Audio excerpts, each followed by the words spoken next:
Annamie Paul, the Green Party leader, is talking transportation. Here's the exchange. We were talking to your parliamentary leader, Elizabeth May, on last week on the issue of transportation and the national transportation strategy. You know, our history started. Canada is a country because of the railway. Now we have, under the federal government, they have control over rail. They have control over national trucking, marine, and aviation. One of the areas being left out, and it now has all the provinces doing their own little slice-up approaches, is inter-community bus. So now we're at a point where these small bus companies across the country are in the position of being forced out of business by the COVID pandemic because traffic numbers, the government is saying, don't travel. And they seem to be leaving the bus industry in the back. Now, bus companies are saying, hey, maybe it's time for the federal government to step in, take this all back, and have a national strategy on inter-community buses. Your comments. Thank you, James, for the question. And the Green Party, you know, we take that commitment seriously, as I said, to do what it takes to protect people during this pandemic and beyond.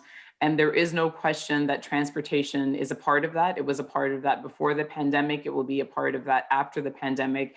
And as you said, we've been ringing the alarm bell about the very, very troubling and dangerous depletion of our transportation systems, particularly in rural areas, particularly our interregional or interprovincial bus system. You know, you said it very well. This is something that is leaving, has already left, and will continue to leave communities not just under service, but without any service at all.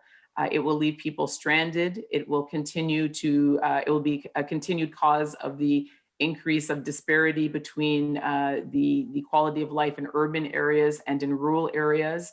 And so this is something absolutely where we expect the government, the federal government, to invest. This is something we expect them to take an active interest in. And certainly if we are looking at areas and sectors to bail out in a responsible way, these are the sectors that need investments now so that those networks don't disappear and have to be recreated. And as a reminder, we know that particularly bus service in rural areas is something that was set out as one of the calls by the Commission on Missing and Murdered Indigenous women and girls as one of the things that could make the biggest difference in protecting Indigenous women and girls in those communities. So this is a question of access, it's a question of justice, it's a question of making sure that people in Canada, wherever they live, have access to the basic services they need. And of course, that has to be of primary interest and concern and action by our federal government. To keep up to date, you have to subscribe. You have to hit that like button and hit the notification to stay in touch.